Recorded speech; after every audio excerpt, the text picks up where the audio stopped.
Boardwalk, Tawa-Tawa Boardwalk. Ito yung Tabon Cave. So 1.6 kilometer doon sa dulo, tapos bago kami aakyat sa kabila. Sabi ng tour guide, mga almost 2 hours ang walking. Ngayon pa lang ay hay. Ay, ayun pa, napakalayo pa.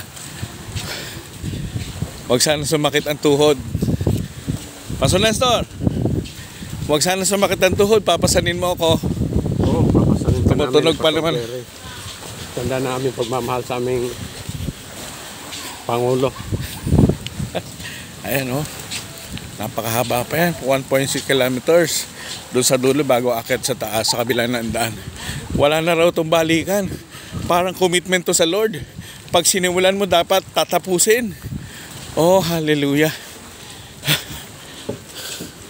Yun o, doon kami galing kanina o.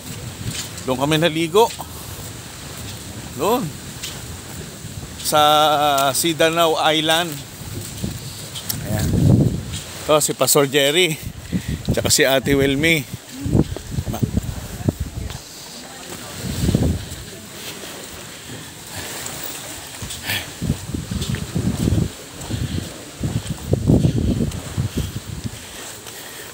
Okay, mamaya naman.